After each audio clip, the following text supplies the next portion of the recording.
మన ఆకాశం వైపు తలెత్తి ఎలా చూడాలి? ఆకాశం వైపు తలెత్తి ఎలా చూడాలి? మనం ఆకాశం వైపు తలెత్తి చూడాలి అంటే ముందు కార్డినల్ డైరెక్షన్స్ తెలుసుకోవాలి. ఏం చెప్పండి? కార్డినల్ డైరెక్షన్స్ అంటే ఈస్ట్, వెస్ట్, నార్త్, సౌత్. ఇప్పుడు ఎవరైనా ఒకరు లేచి ఇక్కడికి రండి. One person come. ఇప్పుడు ఈస్ట్ ఏది? ఇక్కడ ఈస్ట్ ని ఎలా రికగ్నైజ్ చేస్తావు? ఇది ఈస్ట్ అని ఎలా డిసైడ్ చేస్తావు?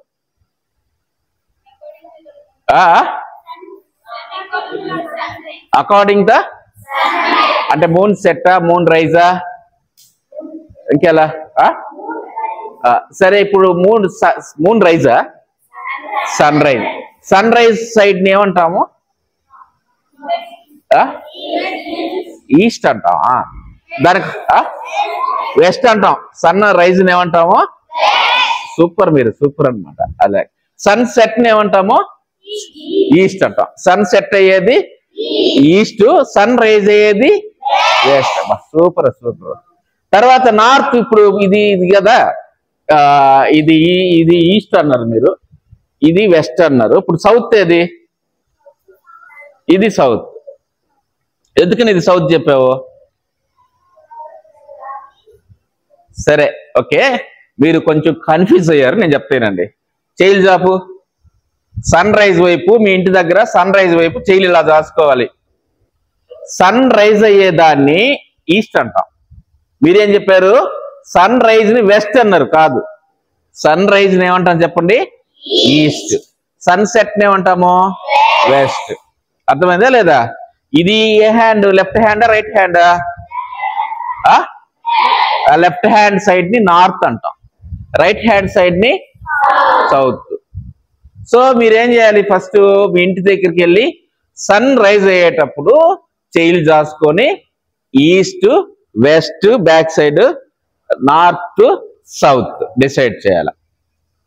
సో ఎర్త్ మూమెంట్ అనేది ఈస్ట్ టు వెస్ట్ తిరగద్దా, వెస్ట్ టు ఈస్ట్ తిరగద్దా, నార్త్ టు సౌత్ తిరగద్దా? Earth rotation north to south తిరగద్ది. ఇది ఎర్త్ మూమెంట్ అనేది నార్త్ టు సౌత్ తిరగద్ది. ఏమై కరెక్టా రాంగ్? కరెక్ట్. ఎవరికైనా డౌట్ ఉన్నది దీంట్లో? కాదు. ఎర్త్ అనేది వెస్ట్ టు ఈస్ట్ తిరగద్ది, వెస్ట్ టు ఈస్ట్ తిరగద్దు. సో అందువల్ల మనకేమవుతుంది? ఇది మీ ఊరు మీ ఇల్లు అనుకోండి, ఇది మీ స్కై. కార్డినల్ డైరెక్షన్స్ అంటే అర్థమేమి? ఇదిగో ఇచ్చా, ఇదిగో ఈస్ట్, ఇది ఈస్ట్. ఏం చెప్పండి? ఈస్ట్. ఇది ఈస్ట్. అర్థమైందమ్మా? వెస్ట్ ఏది? వెస్ట్. నార్త్ అన్నప్పుడు ఏది? నార్త్ అన్నప్పుడు నార్త్, అది నార్త్. ఇది సౌత్. ఓకేనా? ఇది వెస్ట్, ఇది వెస్ట్. ఏంటి సార్? ఇది వెస్ట్. సో ఇప్పుడు ఏమవుతుందంటే ఈస్ట్ నార్త్ కి మధ్యలో ఉండి దీన్ని ఏమంటాము? North east. సౌత్ కి ఈస్ట్ కి మధ్య ఉండి దీన్ని ఏమంటాము? South east. వెస్ట్ కి సౌత్ కి ఉండేదాన్ని సౌత్ వెస్ట్. నార్త్ కి వెస్ట్ కి మధ్య ఉండేదాన్ని నార్త్ ఈస్ట్. అక్కడ ఉన్నాయా లేదా? నార్త్ వెస్ట్ ఇలా ఉన్నాయి. ఇలాగా రికగ్నైజ్ చేయాలి. సో ఇప్పుడు మనం ఏంటంటే ఇలా వచ్చాం. నేను బ్యాక్ వస్తున్నా. మన ఊరిది ఆకాశం ఒక డోమ్ మాదిరి ఉంటుంది. డోమ్ మాదిరి ఇలా ఉంటుంది ఆకాశం. మన ఆకాశం ఇలా ఉంటది. ఇవన్నీ కూడా కార్డినల్ డైరెక్షన్స్ అంటాం. ఏమంటాం చెప్పండి? కార్డినల్ డైరెక్షన్స్ అంటాం. ఏమంటాం చెప్పండి? ఇప్పుడు ఈ కార్డినల్ డైరెక్షన్ లో చూడండి, మనము 360 అనమాట. ఇది కార్డినల్ డైరెక్షన్ ఎంత చెప్పండి? 360. ఎలా అంటే నార్త్ ని ట్రూ నార్త్ అంటాం. ట్రూ నార్త్ అంటే అర్థం ఏంటంటే, ట్రూ నార్త్ అని ఏదైతే అంటామో మనం, ఇదిగోండి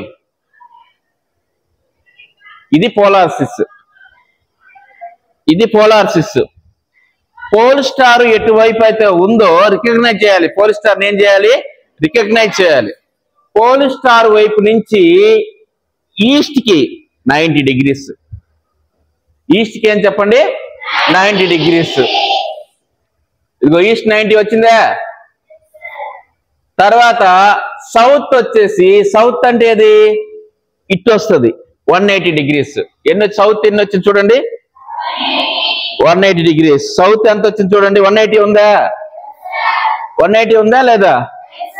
సౌత్ తర్వాత ఏంది వెస్ట్, వెస్ట్ వచ్చేసి 270, వెస్ట్ వచ్చేసి 270. తర్వాత వచ్చేసి మళ్ళీ లాస్ట్ కి ఎక్కడికి వస్తాం మనము, నార్త్ కే వస్తాం. నార్త్ వచ్చేసి 110 అవుతుంది. ఈ విధంగా మనము కార్డినల్ డైరెక్షన్స్ ని అర్థం చేసుకోవాలి ఫస్ట్ మన ఏరియాలో. అర్థమైందా లేదా.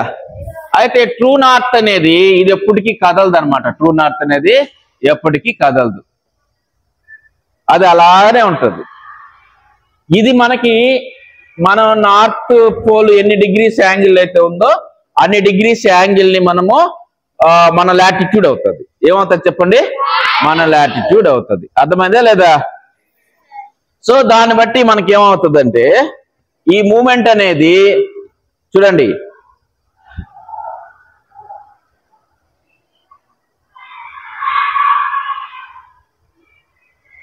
ఇలాగుంది కదా. ఇప్పుడు చూడండి ఈస్ట్ వస్తాను, ఈస్ట్ చూడండి ఎట్లాగా సన్ బ్యాక్ వస్తుంది చూడండి, సన్ రైజ్ సన్సెట్ ఎలా ఉంటుందో చూడండి.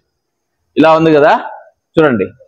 ఇది ఉంటే సన్ ఎలా మూవ్ అవుతుందో చూడండి. మన దగ్గర పెద్ద సైజ్ చేసినాను, సన్ ఎలా మూవ్ అవుతుందో చూడండి. అలా తిరుగుతా ఉంటుంది స్కై. ఎందుకని ఎర్త్ అనేది వెస్ట్ టు ఈస్ట్ తిరగదు కాబట్టి మనకు సన్ అనేది ఈస్ట్ వచ్చి వెస్ట్ వెళ్తా ఉంటాడు. అర్థమైందా లేదా. ఇలా వెళ్ళేటప్పుడు మనం ఏం చేస్తామంటే అలా ఆపి 8కి వెళ్ళి అర్లీ మార్నింగ్ నిద్రలేయాలి. అర్లీ మార్నింగ్ అంటే ఈరోజు అర్లీ మార్నింగ్ నిద్ర చేసావనుకో, అట్లా వచ్చా ఇదిగో అర్లీ మార్నింగ్ నిద్రలేస్తే తూర్పు వైపు చూసారనుకోండి, తూర్పు వైపు జూపిటర్ ప్లానెట్ కనిపిస్తుంది మీకు. జూపిటర్ అనేది ఒక ప్లానెట్ కదా, ఆ ప్లానెట్ మీరు చూడొచ్చు ఈరోజు. దాన్ని పెద్ద సైజ్ చేసామనుకో, ఇలా పెద్ద సైజ్ చేస్తే జూపిటర్ టెలిస్కోప్ లో ఇలా కనిపిస్తుంది. అలా వెళ్తుంటది జూపిటర్. ఇవి 4 మూన్స్ అనమాట. ఏంటి చెప్పండి, 4 మూన్స్. జూపిటర్ కలర్ ఇలాగే టెలిస్కోప్ లో కనిపిస్తుంది. నాక్డ్ అయితే ఒక స్టార్ మాదిరిగా ఉంటుంది, బ్లింక్ అవుతుంది. అర్థమైంది కదా. అలాగే మనము ఉదయాన్నే వీనస్ చూడొచ్చు. మనం వీనస్ ఈస్ట్ వైపే ఉంటుంది. అర్లీ మార్నింగ్ 5కి లేస్తే ఈస్ట్ వైపు వీనస్ ఉంటుంది. అదిగో వీనస్ అలా ఉంటుంది, వీనస్. అర్థమైందా లేదా. అలాగే మనం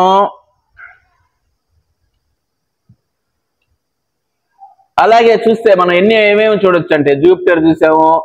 అలాగే మనం చూడండి కొంచెం యురేనస్ అంటాం కదా, యురేనస్ ఇలాంటివన్నీ కూడా మనకు కనిపిస్తాయి. ఇది యురేనస్. ఏం చెప్ప యురేనస్ కూడా మనం చూడవచ్చు. అది కంటికి కనిపిస్తుంది. యురేనస్ అనేది కంటికి కనిపించదు అనమాట. అది కంటికి కనిపించదు. ఇలాగ బ్లూ కలర్, ఇవన్నీ దాని మూన్స్ అనమాట. మనకి ఎర్త్కి మూన్ ఎలా ఉందో వీటికి కూడా అలాగే మూన్స్ ఉంటాయి. అర్థమైందా. సో ఈ విధంగా మనము స్కై మ్యాపింగ్ చేయొచ్చు అనమాట. స్కైని మనం మ్యాపింగ్ చేయొచ్చు అనమాట. మూన్ ఉన్నదనుకో, మూన్ అలా పెద్దది చేసావనుకో ఇలా ఫేసెస్ ఆఫ్ మూన్ లాగా కనిపిస్తుంది. ఓకే, టెలిస్కోప్ లో చూస్తే దీనికంటే కూడా సూపర్ గా కనిపిస్తుంది. సో మనము స్కై చూడాలంటే ఫస్ట్ కార్డినల్ డైరెక్షన్స్ అర్థం చేసుకోవాలి. ఇప్పుడు ఈస్ట్ ఏది చెప్పండి, ఈస్ట్. ఇది ఈస్ట్. వెస్ట్ ఏది, ఇది. నార్త్ ఏది, సౌత్ ఏది. ఇప్పుడు నార్త్ ఎన్ని డిగ్రీస్, 0. ఈస్ట్ ఎన్ని డిగ్రీస్, 90. సౌత్ ఎన్ని, 180. వెస్ట్ ఎన్ని, 270. మళ్ళీ నార్త్కి వచ్చేసరికి 0. సో ఈ విధంగా మనం చూడొచ్చు. ఆఫ్టర్ నేను అప్పుడప్పుడు టెలిస్కోప్ ఏర్పాటు చేస్తా టౌన్ లో. మీరు నా నెంబర్ తీసుకుని మీ టీచర్స్ తో మాట్లాడి వస్తే, మీ పేరెంట్స్ తో వస్తే మూన్ని టెలిస్కోప్ లో అబ్జర్వ్ చేయొచ్చు. అర్థమైందా లేదా. సో మీ టీచర్ పంపిస్తే మీ టీచర్కి నెంబర్ ఇస్తాను. నేను ఎప్పుడైతే ఏర్పాటు చేస్తానో టెలిస్కోప్ టౌన్ లో పెద్ద టెలిస్కోప్, అప్పుడు వచ్చి మూను అంటే టెలిస్కోప్ లో ఫస్ట్ గెలీలో చూశాడు. ఇప్పటికి టెలిస్కోప్ కనుక్కొని 400 years అయింది. ఎంతమంది చూశారు మీ వాళ్ళు, చూడలేదు కదా. సో సైన్స్ అంటే ఏంటి, వాట్ ఈజ్ సైన్స్ అంటే సిస్టమాటిక్ స్టడీ. సిస్టమాటిక్ స్టడీలో అబ్జర్వేషన్ అనేది మోర్ ఇంపార్టెంట్. అరే ఇంత పెద్ద చదువు చదువుతున్నాం కదా, చిన్నది మన కళ్ళ ముందు ఉండే మూన్ చూడలేదు అనుకొని ఆఫ్టర్ 400 years మీ ఫ్యామిలీలో నువ్వు ఫస్ట్ మూన్ చూసిన అవుతావు. అంటే మీ ఫాదర్ చూడలేదు, మీ మదర్ చూడలేదు, మీ గ్రాండ్ పేరెంట్ ఎవరు చూడలేదు కదా. సో సైన్స్ లో అబ్జర్వేషన్ అనేది మోర్ ఇంపార్టెంట్. అప్పుడు ఒక ఫోటో తీసి మా ఫ్యామిలీలో I'm the first person, telescope లో చూసినటువంటి ఫస్ట్ పర్సన్. అర్థమైందా లేదా? సో సైన్స్ కి డేటా కలెక్షన్ రికార్డ్ అనేది చాలా అవసరం. అదే ఈ ఫ్రాగ్మాస్కోపీ అనేది ఏదైనా మనము అబ్జర్వేషన్ అనేది మోర్ ఇంపార్టెంట్. చూడంగానే మనకేమనిపించాలంటే ఓకే ఇది ఏం షేప్ లో ఉంది, ఇది ఏం షేప్, ఇది సిలిండర్ లాగా ఉంది. సో ఇక్కడ ఒక బటన్ ఇచ్చినాడు, అక్కడ ఒక మిర్రర్ ఇచ్చాడు, లోపల హార్స్ ఇచ్చున్నారు. హార్స్ కనిపిస్తున్నాయా? ఆ హార్సెస్ కి మధ్యలో ఇంకొక సిలిండర్ పెట్టి రకరకాల గ్లాసెస్ ని ఫిట్ చేశారు సిలిండర్ కి. అర్థమైంది లేదా? సో ఇక్కడ చూసారు ఒక సైకిల్ ఉంది, లైట్లు ఉన్నాయి. ఓకే ఇది ఏంటి అంటే ఫస్ట్ మనం ఏం చేయాలి, అసలు ఒక ఎక్స్పెరిమెంట్, ఒక ఎగ్జిబిట్ ని ఏమేమి ఉన్నాయో మనం రాసుకోవాలి. ఫస్ట్ నోట్స్ తెచ్చుకోవాలి, తెచ్చుకోలేదు మీరు ఈరోజు.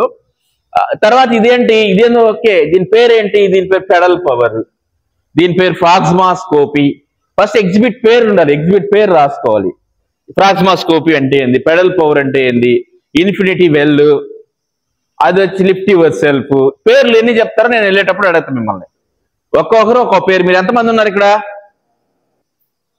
ఇప్పుడు ఈ అబ్బాయి పేరు పైకి లేనా, ఈ అబ్బాయి పేరు ఫ్రాగ్మాస్కోపీ అని పెట్టుకోండి, గుర్తుండాలంటే. ఈ అబ్బాయి పేరు వచ్చేసి పెడల్ పవర్, అలా పెట్టుకొని ఎన్ని నేమ్స్ ఉన్నాయో 56 ఎగ్జిబిట్స్ ఉన్నాయి ఇక్కడ. 56 ఎగ్జిబిట్స్ ని మీరు పేర్లు గుర్తుపెట్టుకొని డిస్కస్ చేయాలి. అందరూ ఆడతారు కదా ఎన్ని ఎగ్జిబిట్స్ ఉన్నాయి, మీరు అక్కడికి వెళ్ళి రాయండి. అర్థమైందా? సో ఇక్కడ ఏంటంటే ఫ్రాగ్మాస్కోపీ అంటే ఇలా స్విచ్ చేసి ఫస్ట్ స్విచ్ ఆన్ చేయాలి. ఆన్ చేసినప్పుడు ఫస్ట్ ఈ డిస్క్ లో ఇది ఒక సిలిండర్ షేప్, ఇంకొక సిలిండర్ ఉంది, ఆ సిలిండర్ లోపల గ్లాసెస్ లో ఇంకొక సిలిండర్ ఉంది. సో అది రొటేట్ అయ్యేటప్పుడు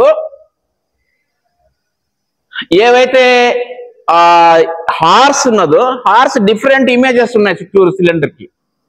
ఇమేజెస్ అన్ని రౌండ్ అయినప్పుడు ఆ మిర్రర్ కి వెళ్ళి రిఫ్లెక్ట్ అయ్యి హార్స్ రైడ్ చేసినట్టు కనిపిస్తుంది. అర్థమైంది లేక? ఫ్రేమ్స్ అంటారు వీటిని, ఫ్రేమ్ అంటారు, మనం ఫ్రేమ్ వర్క్ అంటారు. సో ఇక్కడ ఏంటంటే సిలిండర్ రొటేట్ అవుతుంది.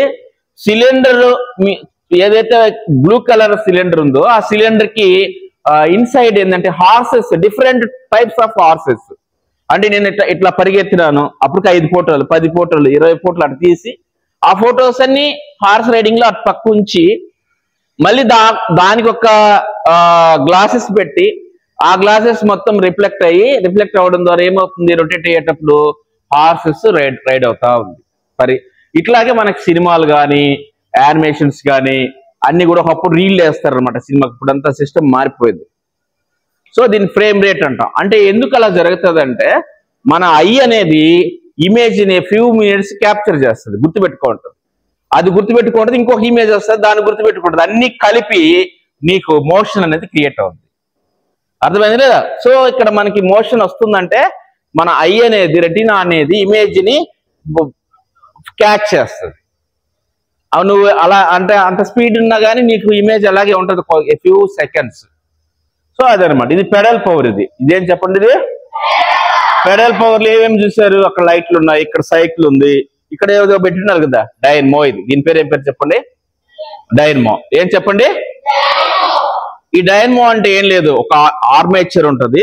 ఆర్మేచర్ అంటే రాగి చుట్ట, దాని లోపల అయస్కాంతాన్ని కదిలిస్తే ఎలక్ట్రిసిటీ ప్రొడ్యూస్ అవుతుంది. అదే సూత్రం డైనమో మెకానిజం అంటాం, మైకేల్ ఫారడే చేసేవాడు. సో దీన్ని మీరు ఫాస్ట్ గా ఫోర్స్ గా తొక్కితే ఈ డైనమో వీల్స్ కి తిరిగి అక్కడ లైట్లు వెళ్తాయి. సో కరెంట్ తయారవ్వాలంటే డైనమో తిరగాలి. డైనమో తిరగాలి అంటే డైనమోని తొక్కాలి. దానికి అంటే మెకానికల్ ఎనర్జీ కావాలి. మెకానికల్ ఎనర్జీ కన్వర్టెడ్ టు ఎలక్ట్రిసిటీగా ప్రొడ్యూస్ అవుద్ది. సో అందువల్ల మనం ఏం చేస్తామంటే పైన నుంచి వాటర్ వచ్చేటప్పుడు టర్బైన్ తిప్పి జనరేటర్ తిప్పుతాం, లేదు బొగ్గుతో వాటర్ హీట్ చేసి ఆవిరి ద్వారా టర్బైన్ తిప్పుతాం. సరే వాటర్ తో వస్తే విద్యుత్ రెడీ అయితే ఏమంటాం? హైడ్రాలజికల్ ఎలక్ట్రిసిటీ అంటాం. బొగ్గుతో వచ్చేదాన్ని ఏమంటాం, థర్మల్ విద్యుత్ అంటాం. అలాగే రకరకాల ఎలక్ట్రిసిటీ రకరకాల పద్ధతిలో ఏమి తిరగాలి, మనకి ఆర్మేచర్ రొటేట్ అవ్వాలి కాబట్టి దానికోసం ఎనర్జీని క్రియేట్ చేయాలి, ఎనర్జీ అనేది. సో మీ ఇంటి దగ్గర ఒక మురుగు కాలం ఉందనుకోండి, ఫోర్స్ గా వాటర్ పోతుంది అనుకో, దానికి ఒక డ్రమ్ము పెట్టి వచ్చి అది కానీ ఆర్మేచర్ తిరిగేటట్టు చేస్తే మీ ఇంట్లో ఎప్పుడు ఎలక్ట్రిసిటీ ఉంటుంది, నో కరెంట్ బిల్ ఏమి ఉండదు. లేదు మీ ఇంటి మీద పెద్ద విండ్ వెళ్తుంది అనుకో సంవత్సరం మొత్తం మీద, అక్కడ ఒక ఫ్యాన్ పెట్టావనుకో నీకు ఎలక్ట్రిసిటీ వస్తుంది. అర్థమైందా లేదా? సో ఇది వచ్చి ఇన్ఫినిటీ వెల్ అనమాట. ఇది